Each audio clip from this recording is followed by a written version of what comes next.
Hello. Start करें ना। खेर नगर खेर नगर number 1 municipal secondary school से बच्चों आज। Hello sir. हाँ सर सर बोलिए। सर हाँ बोलिए। वीडियो नहीं। आपने वीडियो मेरा बंद किया हुआ है सर, म्यूट किया हुआ है सर। एक मिनट सर। हाँ।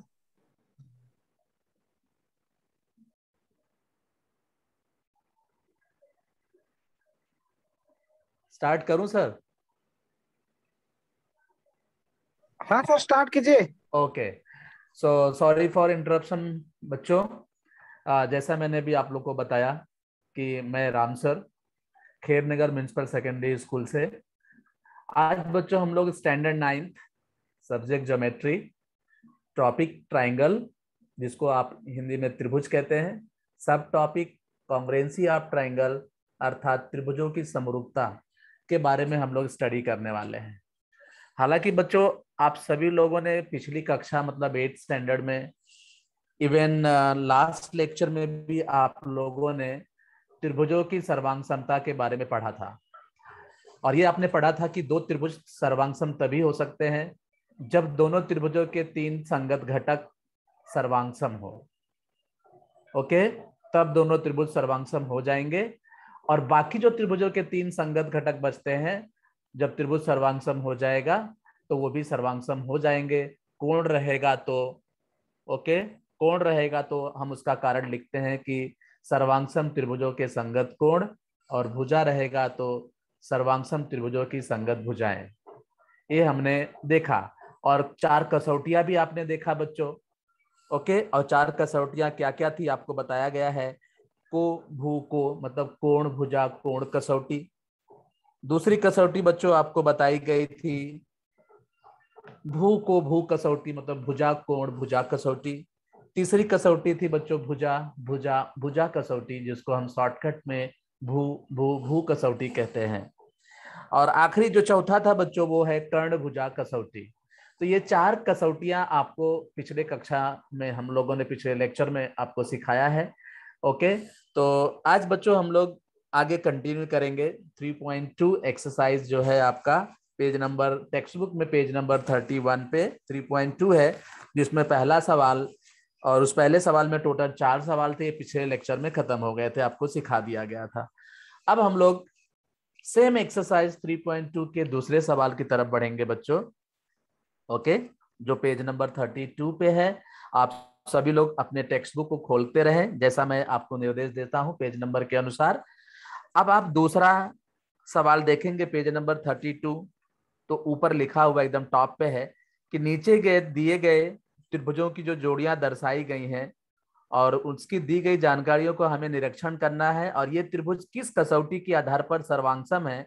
ओके, ये हमें बताना है, और शेष सर्वांगसम घटकों को भी हमें दर्शाना है। आप जानते हैं बच्चों, फिर से मैं आपको बता रहा हूं कि हर दो त्रिभुज में 3 भुजाएं होती हैं और 3 अंतःकोण भी होते हैं। तो इस तरह से 3-3 भुजाएं और 3-3 कोण मतलब टोटल 6 घटक होते हैं। और दो त्रिभुजों को सर्वांगसम करने के लिए ओके 3 संगत घटक सर्वांगसम होने चाहिए। तो आप देखिए यहाँ पे दूसरे का पहला सवाल आप देख रहे हैं बच्चों। दूसरे का जो पहला सवाल है, मैंने यहाँ डायग्राम भी बनाया हुआ है। पहला त्रिभुज है एबीसी और दूसरा त्रिभुज है पी क्यू आर। अब आप टेक्स्ट बुक में देखेंगे तो वहां पे देखिए क्या स्टार्ट किया है कि त्रिभुज एबीसी तथा त्रिभुज पी क्यू आर में लिखा है कि कोण एबीसी, देखिए कोण एबीसी सर्वांगसम है इस त्रिभुज के कोण पी क्यू आर के। ठीक है, ये लिखा हुआ है जैसा था। फिर रेख बीसी, देखिए रेख बीसी चिन्हांकित भी किया गया है बच्चों चित्र में। रेख बीसी सर्वांगसम है ओके रेख क्यू आर के, ये भी यहां लिखा है। ठीक है, ये कोण हुआ, एक भुजा हुआ। अब तीसरा कोण एसीबी, कोण एसीबी सर्वांगसम है इस त्रिभुज के कोण पी आर क्यू के। ठीक है, दोनों त्रिभुजों को हमें सर्वांगसम करना है। तो देखिए ये 3 कसौटियां, ये 3 संगत घटक सर्वांगसम करके दिखा दिए गए हैं। तो यहाँ पे लिख दिया कि ये इसलिए त्रिभुज एबीसी सर्वांगसम हो गया त्रिभुज पी क्यू आर के। आगे डैश डैश दिया है कि किस कसौटी के आधार पर। तो देखिए एक कोण लिया गया है, एक भुजा ली गई है और फिर एक कोण। मतलब कोण, भुजा, कोण। तो कौन सी कसौटी शुरू होगी? ये कौन सी कसौटी से दोनों त्रिभुज सर्वांगसम हो गए? को, भू, को कसौटी से। को मतलब कोण, भू मतलब भुजा, और को मतलब कोण। तो को, भू, को कसौटी से दोनों त्रिभुज सर्वांगसम हो जाते हैं। तो देखिए, जैसा मैंने आपको स्टार्टिंग में बताया था कि किसी भी दो त्रिभुज को आपको सर्वांगसम करना है तो इन दोनों त्रिभुजों के तीन संगत घटक सर्वांगसम होने चाहिए। अब दोनों त्रिभुज सर्वांगसम हो गया क्योंकि तीन संगत घटक दोनों त्रिभुजों के सर्वांगसम थे, इसलिए दोनों त्रिभुज को, भू, को कसौटी से सर्वांगसम हो गया। अच्छा, इसके बाद मैंने ये भी बताया था बच्चों कि तीन घटक से सर्वांगसम तो होते हैं, बाकी तीन घटक बच जाते हैं। तो जब त्रिभुज सर्वांगसम हो जाता है ना, तो शेष बचे हुए संगत घटक भी अपने आप सर्वांगसम हो जाते हैं। अभी जैसे कोण बीएसी पूछ रहा है आगे आपको कि कोण बीएसी सर्वांगसम है किस कोण के? तो कोण बीएसी आप चित्र में देखेंगे तो कोण बीएसी, ये वाला कोण सर्वांगसम होगा कोण क्यूपीआर के, कोण क्यू पी आर के। और कारण उसने लिखा है, मैंने कहा था कि अगर कोण सर्वांगसम होंगे त्रिभुज के सर्वांगसम होने के बाद, तो उसका कारण भी हम लिखेंगे कि सर्वांगसम त्रिभुजों के संगत कोण। मैंने इसे भी शॉर्टकट में लिखा है, ऐसा भी आप बोर्ड में लिख सकते हो जब आप 10वीं में जाएंगे, या आप 9th के फाइनल एग्जाम में या किसी भी एग्जाम में इतना ऐसे शॉर्टकट सूत्र भी लिख मतलब स्टेटमेंट का रीजन लिख सकते हैं। अब अगला है बच्चों कि रेख ए बी। देखिए यहाँ पे चित्र में रेख ए बी सर्वांगसम इस त्रिभुज में किसके? तो रेख ए बी सर्वांगसम है इस त्रिभुज में रेख पी क्यू के। तो यहाँ पे हम लिखेंगे रेख पी क्यू, रेख ए बी सर्वांगसम रेख पी क्यू तथा अब यहाँ पे बोलता है रेख पी आर, इस त्रिभुज का रेख पी आर इस त्रिभुज में किसके सर्वांगसम होगा? तो एसी के। यहाँ पे लिखेंगे हम रेख एसी, है ना, एसी सर्वांगसम हो गया पी आर के, और इन दोनों का कारण होगा सर्वांगसम त्रिभुजों के संगत भुजाएं। तो देखिए बाकी तीन चीजें, तीन घटकों से ये दोनों त्रिभुज सर्वांगसम हो गए थे क्योंकि तीन घटक सर्वांगसम ऑलरेडी चित्र में दिए गए थे, इसलिए दोनों त्रिभुज सर्वांगसम हो गया था कोभू कसौटी, कोभू को कसौटी से।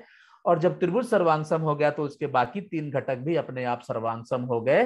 कोण रहेगा तो कारण होना चाहिए सर्वांगसम त्रिभुजों के संगत कोण, और भुजाएं रहेंगी तो सर्वांगसम त्रिभुजों के संगत भुजाएं। ठीक है बच्चों, ये पहला सवाल दूसरे का हमने फिनिश किया। अब हम लोग दूसरे सवाल की तरफ भी बढ़ते हैं।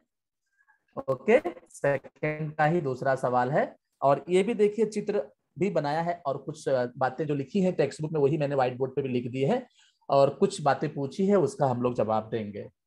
तो यहाँ पे भी आप देखेंगे बच्चों दो त्रिभुज आपको साफ साफ दिखाई दे रहा है, और दो त्रिभुज बनाए गए हैं। एक त्रिभुज है PT Q, okay, PT Q, और दूसरा त्रिभुज है S T R, S T R. ध्यान दीजिए, हाँ, शीर्ष बिंदुओं के संगत घटक को ध्यान दीजिए।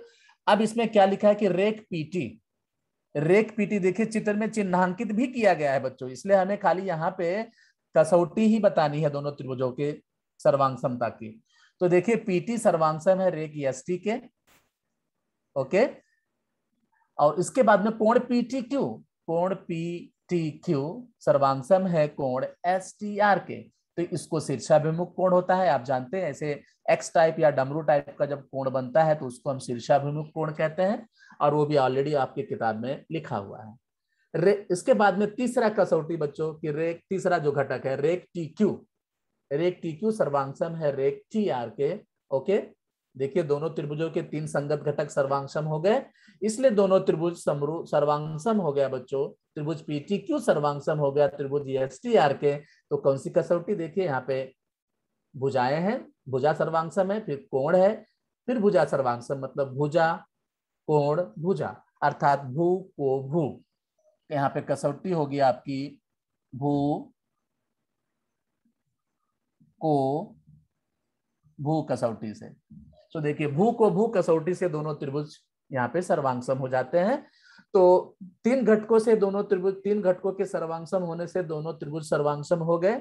अब इन दोनों त्रिभुजों के जो तीन अन्य शेष घटक बचे हुए हैं वो भी सर्वांगसम हो जाएंगे। तो यहाँ पे कोण टीपी क्यू पूछ रहा है, कोण टीपी क्यू। तो कोण टी पी क्यू सर्वांगसम होगा किसके बच्चों? TSR के। तो यहाँ पे लिखेंगे कि कोण TSR के। ओके, उसके बाद में एक और चीज पूछ रहा है कि दूसरे त्रिभुज का कोण TRS वो किसके सर्वांग होगा? तो TQP के। समझ में आया बच्चों? TRS सर्वांग होगा किसके? T, यहाँ पे देखिए TRS है, तो आप यहाँ पे भी आप देख सकते हैं TRS, ये वाला कोण सर्वांग होगा यहाँ पे TQP के। तो कोण TQP के। ओके, और दोनों यहाँ पे भी देखिए दोनों कोण सर्वांग हो गए, और इसका कारण है देखिए समरूप त्रिभुजों के संगत कोण, ये ऑलरेडी वहां पे लिखा हुआ है। अब भुजा जो बचती है शेष, रेख PQ सर्वांग होगा बच्चों रेख किसके? RS के। ओके, रेख PQ सर्वांग होगा रेख RS के बोलो या रेख SR के बोलो। ओके, इसका कारण क्या लिखेंगे? सर्वांग त्रिभुजों के संगत भुजाएं। तो इस तरह से बच्चों दूसरे सवाल में 2 सवाल थे। ओके, बहुत कुछ जानकारियां दी गई थी और बहुत कुछ जानकारियां हमें लिखनी थी, वो हमने लिखा। बहुत ही सिंपल है, आप लोग थोड़ा सा ध्यान देंगे और रिवाइज करेंगे तो आपको अच्छी तरह से समझ में आएगा बच्चों। वैसे तो ये रिकॉर्ड हो रहा है यूट्यूब में, आपको देख सकते हैं इसको, लेकिन फिर भी अगर आप इसका स्क्रीनशॉट लेना चाहें तो आप स्क्रीनशॉट ले सकते हैं। मैं आपको कुछ सेकंड का समय देता हूं, आप स्क्रीनशॉट ले सकते हैं।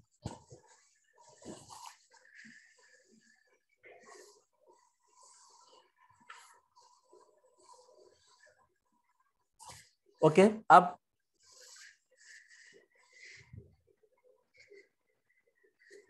हम लोग बच्चों प्रश्न नंबर 2 का तो दोनों सवाल हो गया। अब हम लोग प्रश्न नंबर 3 की तरफ चलेंगे, जो सेम पेज नंबर 32 पे ही है। ओके, पेज नंबर 32 पे ही है। आप क्वेश्चन को पढ़ लीजिए, मैं इसको रफ कर देता हूं, क्लीन कर देता हूं। क्वेश्चन पढ़ना बहुत ज्यादा जरूरी है बच्चों। यदि आप क्वेश्चन को बराबर पढ़ोगे तो आप क्वेश्चन क्या पूछ रहा है वो आप उसका जवाब आसानी से दे सकते हो, क्योंकि जब आपको प्रश्न ही समझ में नहीं आएगा तो आप प्रश्नों का उत्तर कैसे दे पाएंगे। तो इसलिए आप प्रश्नों को ध्यान से पढ़िए और चित्र को भी ध्यान से पढ़िए।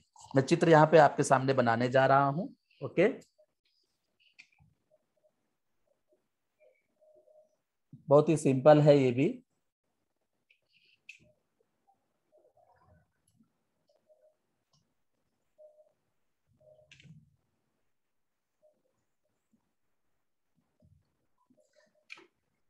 इस तरह से 2 त्रिभुजों की जोड़ियां यहाँ पे दी गई हैं। एक त्रिभुज, 2 त्रिभुज बनाए गए हैं, वो मैं बना देता हूं यहाँ पे। वैसे तो ये ऑलरेडी किताब में बनाया हुआ है, लेकिन मैं फिर भी आपके सामने ये बना के बताना चाहता हूं मैं, जिससे आपको क्लियर रहे, कुछ डाउट ना हो इसमें। देखिए ये इस तरह से आपके सामने 2 त्रिभुज हैं और उनके नाम भी यहाँ पे दिए गए हैं, वो हम लोग लिखते हैं। यहाँ पे ए है, ये त्रिभुज का नाम ABC दिया गया है बच्चों, जिसमें कोण A 90 अंश दर्शाया गया है, और AB सर्वांग है इस त्रिभुज में PQ के।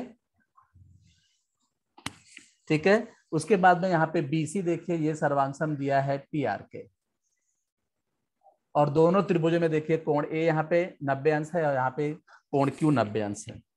अब सवाल क्या कह रहा है बच्चों? देखिए चित्र आपके सामने है। सवाल क्या कह रहा है कि नीचे दी गई आकृति, ये जो दोनों डायग्राम है ABC और त्रिभुज PQR की सर्वांग समता की कसौटी लिखनी है। सबसे पहले यहाँ पे कसौटी पूछा है कि ये दोनों त्रिभुज अगर सर्वांग सम है तो किस कसौटी के आधार पर, और उसके बाद दूसरा सवाल पूछा है कि बस उसके शेष सर्वांग सम घटकों को आप लिखकर दिखाइए, मतलब उनके नाम लिखिए। तो देखिए बहुत ही सिंपल है, ये भी आपको मैंने कहा कि पिछले लेक्चर में आपको बताया गया होगा कि पहली बात तो ये दोनों त्रिभुज समकोण त्रिभुज है। अब समकोण त्रिभुज क्यों है? क्योंकि त्रिभुज ABC में कोण A 90 डिग्री का है और त्रिभुज PQR में कोण Q 90 डिग्री है, तो डेफिनेटली ये समकोण त्रिभुज हो गए। बराबर है। उसके बाद में हम लोग क्या देख रहे हैं कि दोनों त्रिभुज ABC में कोण A सर्वांग सम हो गया कोण Q के, दोनों भाई 90 डिग्री है। उसके बाद आप ये भी जानते हैं बच्चों की 90 अंश के ठीक सामने की जो भुजा होती है उसको हम लोग कर्ण कहते हैं, तो यहाँ पे भी 90 अंश के सामने की भुजा कर्ण कहलाएगी। और हम देखेंगे कि दोनों त्रिभुज ABC और त्रिभुज PQR में कर्ण दोनों के सर्वांगसम है, देखिए चिन्हांकित किया गया है, बीसी पे भी 2 लाइन खींची गई है और पीआर पे भी 2 लाइन खींची गई है, अर्थात इन दोनों त्रिभुज एबीसी और त्रिभुज पीक्यूआर में एक एक कोण 90 अंश है और उनके कर्ण भी सर्वांगसम है। तो ये कौन सी कसौटी लगेगी बच्चों, ये बताया गया है, कर्ण भुजा कसौटी लगेगी। ओके, तो यहाँ पे पूछा है कि पहली बात तो ये दोनों त्रिभुज अगर सर्वांगसम होते हैं तो किस कसौटी के आधार पर सर्वांगसम होते हैं। तो हम लोग यहाँ पे लिखेंगे बच्चों कि त्रिभुज ए बी सी सर्वांगसम होगा त्रिभुज पी क्यू आर के कारण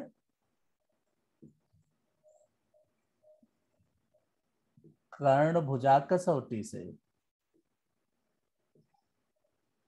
ठीक है बच्चों, तो ये कसौटी हमने तो लिख दी, क्योंकि इसमें कसौटी पूछा था सबसे पहले कि दोनों त्रिभुज जो दिए गए हैं और उसमें जो जानकारी आपको चिन्हांकित की गई है उसके आधार पर हमें ये बताने थे कि ये दोनों त्रिभुज अगर सर्वांगसम होंगे तो किस कसौटी के आधार पर, तो कर्ण भुजा कसौटी के आधार पर। ओके, आपको समझ में आया होगा बच्चों, पहले भी आपको समझाया गया है कि जब भी 2 समकोण त्रिभुज हो, ओके, तो समकोण त्रिभुज होंगे तो डेफिनेटली दोनों में एक एक कोण 90 अंश के होंगे और 90 अंश के सामने की भुजा जो कर्ण होती है दोनों त्रिभुजों के, अगर वो भी सर्वांगसम है तो दोनों त्रिभुज ओके सर्वांगसम हो जाते हैं कर्ण भुजा कसौटी से। ठीक है, अब इनके शेष बचे हुए जो घटक हैं उनके हमें नाम दर्शाने हैं कि सर्वांगसम कौन कौन से हैं। तो पहली बात तो देखिए यहाँ पे एक जो भुजा है रेख एसी, ध्यान से देखिए बच्चों, रेख एसी सर्वांगसम हो जाएगा ओके रेख क्यू आर के। कारण क्या लिखेंगे, मैंने बताया था कि जब त्रिभुज सर्वांगसम हो जाए तो उनके बचे हुए शेष घटक भी सर्वांगसम हो जाते हैं। अगर भुजा है तो क्या लिखेंगे, सर्वांगसम त्रिभुजों के संगत भुजाएं, ये शॉर्टकट में है। ठीक है, और मैं लेकिन पूरा फुल फॉर्म में आपको बता रहा हूं। तो यहाँ पे देखिए 3 घटक ऑलरेडी सर्वांगसम दिए गए थे, एक कोण था और 2 भुजाएं, तो एक भुजा बच रही थी उनको हमने सर्वांगसम कर दिया। अब बाकी जो 2 कोण बच रहे हैं वो लिखते हैं हम लोग। ओके, तो यहाँ पे देखिए कोण ए बी सी लिखेंगे हम कि कोण ए बी सी सर्वांगसम होगा बच्चों कोण A B C. Okay, A B C सर्वांगसम होगा यहाँ पे कोण क्यू पी आर के, कोण क्यू पी आर। कारण क्या लिखेंगे, सर्वांगसम त्रिभुजों के संगत कोण। ओके, यहाँ भुजा थी तो सर्वांगसम त्रिभुजों की संगत भुजा, और ये कोण है तो सर्वांगसम त्रिभुजों के संगत कोण। अब एक कोण और बच रहा है बच्चों, एक कोण और बच रहा है, ये कोण सी। तो यहाँ पे कोण ए सी बी सर्वांगसम होगा ओके कोण पी आर क्यू के। और कारण क्या लिखेंगे बच्चों, सर्वांगसम त्रिभुजों के संगत कोण, क्योंकि ये भी कोण है। तो देखिए दोनों त्रिभुज सर्वांगसम हो गए कर्ण भुजा कसौटी से, चित्र में दी गई जानकारी के आधार पर। और आप जानते हैं कि जब 2 त्रिभुज सर्वांगसम होते हैं तो मतलब उनके 3 घटक ऑलरेडी सर्वांगसम दिए गए रहते हैं। तो जब त्रिभुज सर्वांगसम हो जाता है बच्चों, तो सर्वांगसम होने के बाद उसके जो शेष 3 घटक हैं बचे हुए वो भी सर्वांगसम हो जाते हैं। अगर भुजाएं हैं तो सर्वांगसम त्रिभुजों के संगत भुजाएं, और कोण है तो सर्वांगसम त्रिभुजों के संगत कोण। तो ये आपका तीसरा सवाल था बच्चों। यदि आपको इसका भी स्क्रीनशॉट लेने की आवश्यकता है तो आप ले सकते हैं, मैं कुछ सेकंड देता हूं मैं आपको। ओके, इसके बाद में हम लोग क्वेश्चन नंबर 4 की तरफ चलेंगे। ओके, मैं आशा करता हूं कि आप लोगों को अगर आवश्यकता है तो ले लिया होगा आपने स्क्रीनशॉट।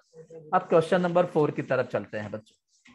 क्वेश्चन नंबर 4 डायग्राम के साथ में टेक्स्ट बुक में दिया गया है पेज नंबर 32 पे।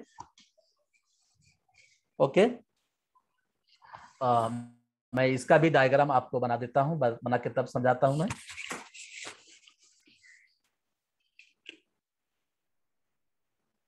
तो तब तक आप क्वेश्चन को जरूर पढ़ लें बच्चों। जैसा मैं बार बार कहता हूं कि आपको क्वेश्चन पढ़ना ज्यादा जरूरी है। ओके, क्योंकि क्वेश्चन का मीनिंग आपको समझ में आना चाहिए, है ना। क्वेश्चन का अर्थ ही आपको नहीं समझ में आएगा तो आप सवाल कैसे हल कर पाएंगे। तो इसलिए क्वेश्चन जरूर समझ लीजिए। कुछ चित्र इस तरह से हैं।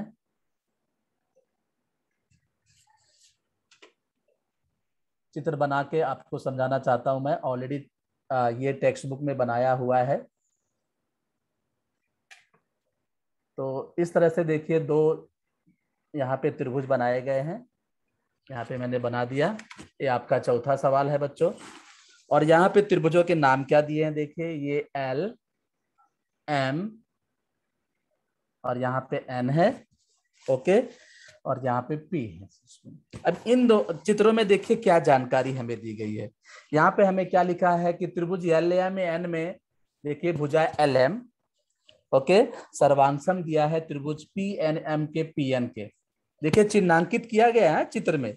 उसके बाद त्रिभुज एल एम एन में देखिए भुजा एल एन, ये भुजा सर्वांशम दी गई है त्रिभुज पी एन एम के पी एम के।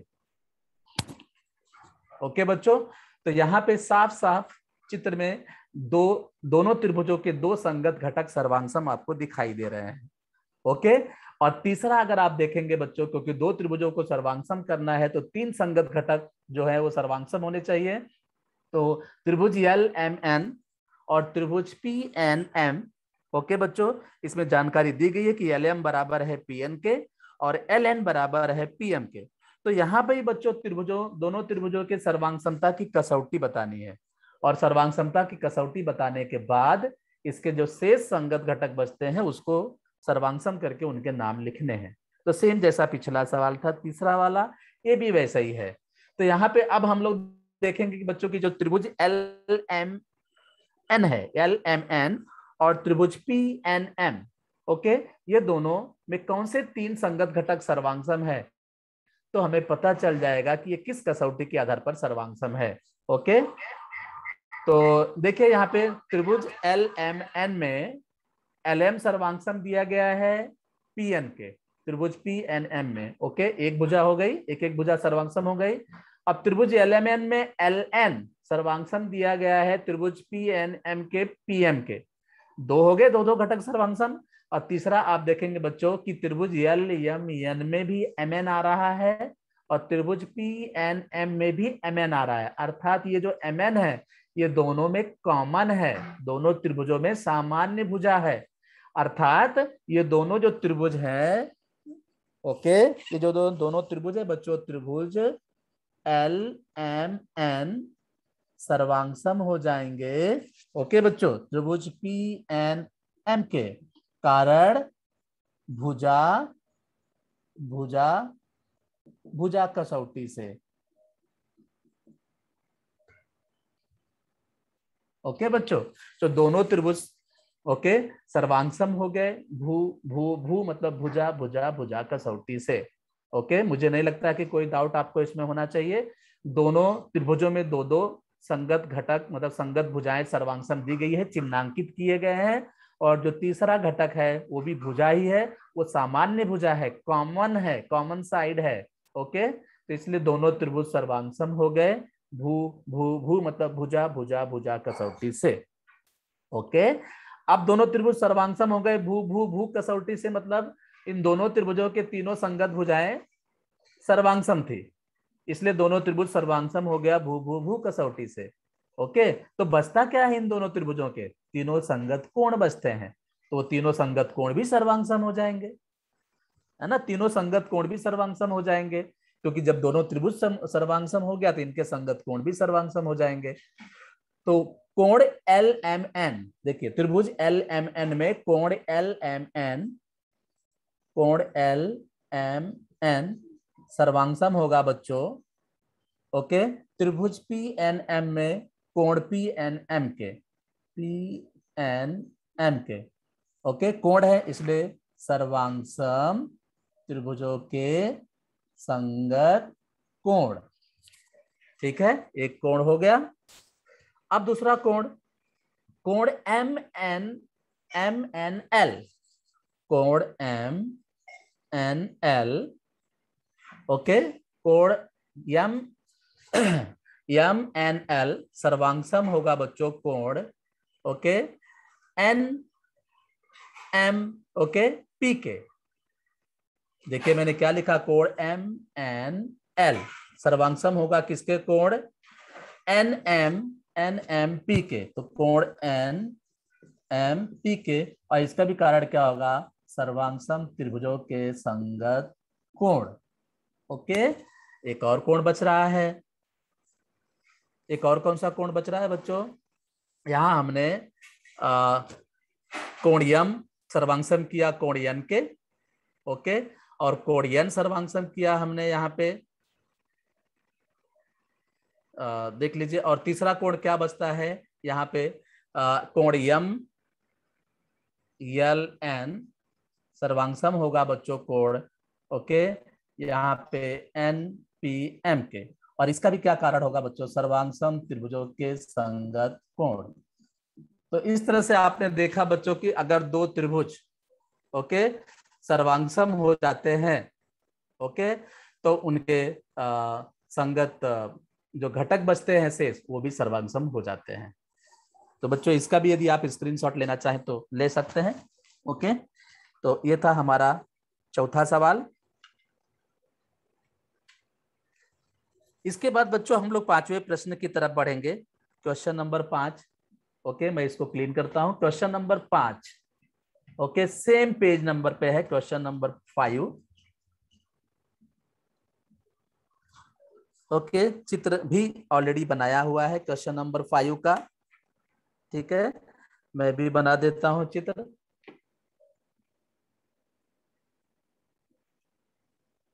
तब तक आप लोग प्रश्न को पढ़ लें।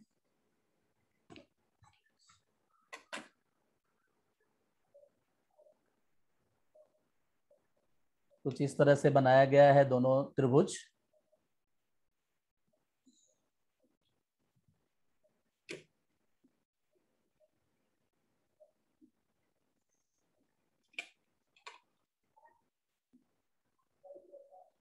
देखिए ये त्रिभुज बन के रेडी है। ओके, तो इसमें भी कुछ दर्शाया गया है। पहले चित्र के नाम हम लोग लिखते हैं। यहाँ पे कोण ए, यहाँ पे ए है, यहाँ पे बी है, सी है और डी है। ठीक है, पांचवा सवाल देखिए, इसमें भुजा ए बी सर्वांगसम दिया है बीसी के, और भी लिखा है कि रेख एडी सर्वांगसम दिया है बच्चों यहाँ पे सीडी के। ठीक है, लेकिन यहाँ पे सवाल अलग पूछ रहा है। ये जानकारी हमें दी गई है, लेकिन सवाल में क्या पूछ रहा है बच्चों की, यहाँ पे रेख ए बी सर्वांगसम है बीसी के और रेख एडी सर्वांगसम है रेख डीसी के या सीडी के। तो हमें सिद्ध करना है कि ये दोनों जो त्रिभुज हैं ए बी डी ओके और त्रिभुज सी बी डी, ये दोनों सर्वांगसम हमें सिद्ध करना है। ओके, तो क्या बताया था मैंने स्टार्टिंग बच्चों की, जब हमें दो त्रिभुजों को सर्वांगसम करना है तो उन दोनों त्रिभुजों के तीन संगत घटक को सर्वांगसम करिए। ठीक है, तीन संगत घटक को हमें सर्वांगसम करना है बच्चों। ओके, यहाँ पे शायद चिन्ह में मैंने एक ही जैसा बना दिया है, तो यहाँ पे ये 3 कर देता हूं मैं। ओके, क्योंकि दोनों पे डबल डबल है, तो ये इसके बराबर है और ये इसके बराबर है, तो यहाँ पे इस तरह से चिन्हांकित कर देते हैं। ओके, अभी करेक्ट है। तो हमें इन दोनों त्रिभुजों को सर्वांगसम करना है, ये सिद्ध करने को कह रहा है बच्चों। तो देखिए हम लोग उपपत्ति लिखेंगे क्योंकि ये हमें सिद्ध करने को कह रहा है। ओके, तो सिद्ध करने के लिए कौन कौन से दो त्रिभुज सिद्ध करना है कि पहला त्रिभुज है एबीडी और दूसरा त्रिभुज क्या कहने को लिखने को बोल रहा है, त्रिभुज सीबीडी। तो बच्चों देखिए इन दोनों त्रिभुजों को हमें अगर सर्वांगसम करना है तो इन दोनों त्रिभुजों के अंदर घुस के हमें इनके तीन संगत घटक सर्वांगसम ढूंढ के यहाँ लिखने हैं। और जब हमें इन दोनों त्रिभुजों के तीन संगत घटक मिल जाएंगे तो हम इन दोनों त्रिभुजों को सर्वांगसम कह सकते हैं और उन घटकों के आधार पर हम उसकी कसौटी भी लिख सकते हैं। तो देखिए ध्यान से, बहुत ही सिंपल है, सब कुछ चिन्हांकित किया गया है। त्रिभुज एबीडी में भुजा एबी सर्वांगसम है त्रिभुज सीबीडी के भुजा बीसी के।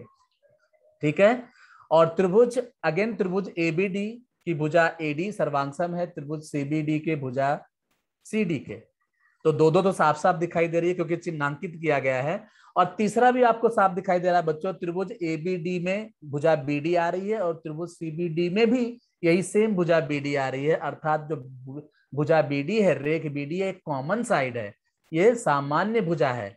अर्थात ये दोनों त्रिभुज सर्वांगसम हो जाएंगे भुजा भुजा भुजा कसौटी से। बस यही हमें यहाँ पे लिख के दिखा देना है। ओके, तो यहाँ हम लोग क्या लिखेंगे बच्चों, पहले जो दिया गया है, क्या दिया गया है, त्रिभुज एबीडी में की भुजा AB सर्वांगसम होगा यहाँ पे भुजा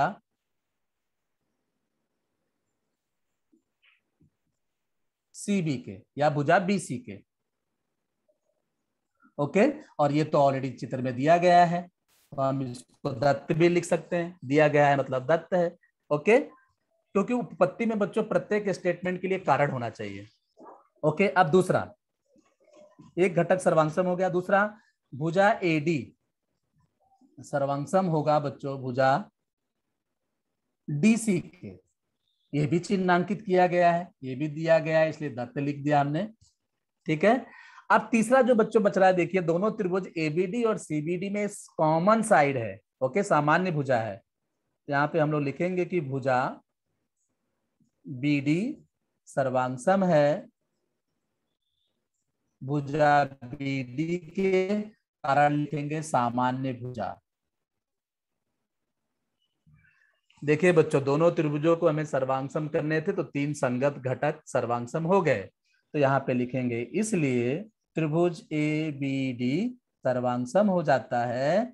ओके, त्रिभुज CBD के कारण भुजा भुजा भुजा कसौटी, अर्थात शॉर्टकट में हम लोग क्या लिखेंगे, भू भू भू कसौटी से। ओके, तो खाली हमें यहाँ पे दोनों त्रिभुजों को सर्वांगसम करना था, और हमने त्रिभुजों को उसके तीन संगत घटक सर्वांगसम करके दोनों त्रिभुजों को हमने सर्वांगसम कर दिया। ठीक है बच्चों, ओके, आप लोग को समझ में आया ही होगा अच्छी तरह से, ऐसा मुझे लगता है। तो आप इसका स्क्रीनशॉट ले लें। इसके बाद में हम लोग क्वेश्चन नंबर 6 की तरफ चलेंगे। ये क्वेश्चन नंबर 5 हमारा क्लियर हुआ। ठीक है, अब क्वेश्चन नंबर 6 की तरफ चलते हैं, जो इस एक्सरसाइज का लास्ट सवाल है। ओके, उसको भी आप ध्यान से पढ़ लीजिए बच्चों, प्रश्न बहुत ही सिंपल है, इसका भी डायग्राम ऑलरेडी बना के दिया गया है। ओके, तो मैं फिर से मैं भी बना देता हूं 6th वाला क्वेश्चन, तब तक आप पढ़ते रहें।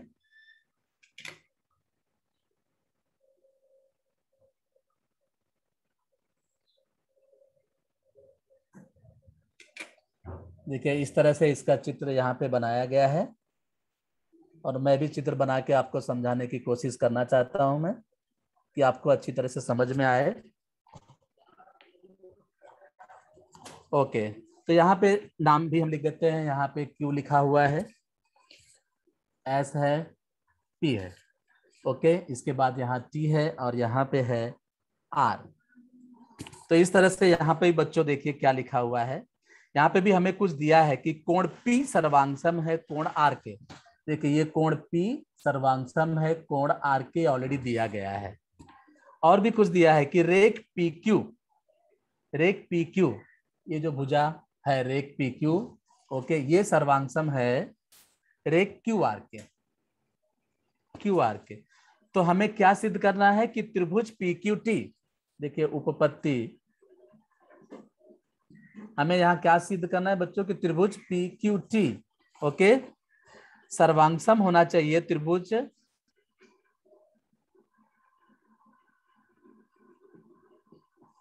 किसके, त्रिभुज RQS के। हमें इन दोनों त्रिभुजों को हमें सर्वांगसम करना है। ठीक है बच्चों, त्रिभुज PQT, ध्यान से देखिए, त्रिभुज PQT ये वाली त्रिभुज है, हाँ, त्रिभुज PQT सर्वांगसम होना चाहिए त्रिभुज RQS के। ध्यान से देखिए, इन दोनों त्रिभुजों को भी हमें सर्वांगसम सिद्ध करना है, और कुछ जानकारी हमें दी गई है, दो जानकारी। तो बहुत ही सिंपल है बच्चों, यहाँ पे भी कि त्रिभुज PQT में देखिए, ये जो कोण P सर्वांगसम दिया है त्रिभुज RQS में कोण R के, तो एक एक तो हो गया। ठीक है, दूसरा क्या है, दूसरा आप देख रहे हो तो देखिए त्रिभुज PQT में भुजा PQ सर्वांगसम दिया गया है। ओके, त्रिभुज RQS में भुजा RQR के, तो ये भुजा इसके सर्वांगसम है, ये कोण इसके सर्वांगसम है, दो तो हो गया। तीसरा हमें चाहिए, क्योंकि हर त्रिभुज को सर्वांगसम करने के लिए हमें तीन संगत घटक सर्वांगसम करने हैं। तीसरा देखेंगे बच्चों कि त्रिभुज PQT में ये कोण Q पूरा आ रहा है, और त्रिभुज आर क्यू एस में भी यही कोण क्यू पूरा आ रहा है। मतलब कोण जो ये क्यू है ये दोनों त्रिभुजों में कॉमन है। ओके, सामान्य कोण है, अर्थात दोनों त्रिभुज सर्वांग हो जाते हैं बच्चों कोण भुजा कोण, कोण भुजा कोण कसौटी से, मतलब कोभु को कसौटी से दोनों त्रिभुज सर्वांग हो जाते हैं। ठीक है, ये मैंने ओरली कहा, अब इसको मैं रिटर्न यहाँ पे आपको लिख के दिखाता हूँ। ओके, दोनों त्रिभुजों को हमें सर्वांग करना है, तो इनके संगत जो घटक है उनको हम सर्वांग कर देते हैं।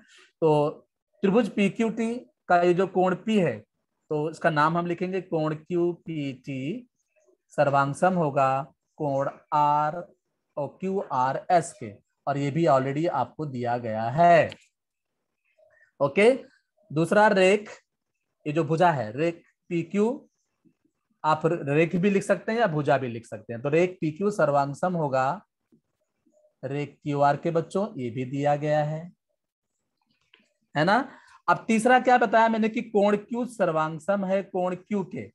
ओके, क्यों? क्योंकि दोनों सामान्य, दोनों त्रिभुजों में आता है ये, तो सामान्य कोण है ये। ओके, क्योंकि ये दोनों त्रिभुजों में कोण क्यू आता है, मैंने शॉर्टकट में लिखा, आप पूरा भी लिख सकते हो चाहिए तो, कि कोण क्यू का नाम आपको लिखना है तो कोण पी क्यू टी और कोण आर क्यू एस ऐसे भी लिख सकते हो। ओके, तो देखिए दोनों त्रिभुजों के तीन संगत घटक मैंने सर्वांग करके दिखा दिए। तो इस तरह से त्रिभुज पी क्यू टी सर्वांग हो जाता है त्रिभुज आर क्यू एस के कारण। देखिए कोण भुजा कोण, मतलब को भू को कसौटी से, तो कोभू को कसौटी से दोनों त्रिभुज सर्वांग हो गए। ठीक है, तो ये आपका छठा सवाल था। तो बच्चों मुझे ऐसा आशा है कि आप लोग को ये सारा कंसेप्ट अच्छी तरह से समझ में आया होगा, क्योंकि बच्चों ज्योमेट्री में जितना ज्यादा हो सके कंसेप्ट आप क्लियर करने की कोशिश करो। अगर आपका कंसेप्ट क्लियर रहेगा तो चित्र कैसा भी बनाया रहे, सवाल कैसा भी रहे, आप उसको आसानी से हल कर सकते हो। तो बच्चों यहाँ पे जो भी मुझे टॉपिक दिया गया था वो मैंने अभी यहाँ पे कंप्लीट किया। अब आपको इस टॉपिक से रिलेटेड अगर किसी प्रकार का भी कोई डाउट है तो आप पूछ सकते हैं। डाउट नहीं है इसलिए, हाँ मैंने कहा कि शायद आप लोग को अच्छी तरह से समझ में आ गया होगा, वेरी गुड।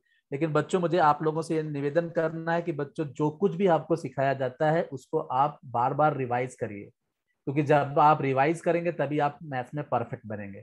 ठीक है, चलो ऑल द बेस्ट सभी लोग को।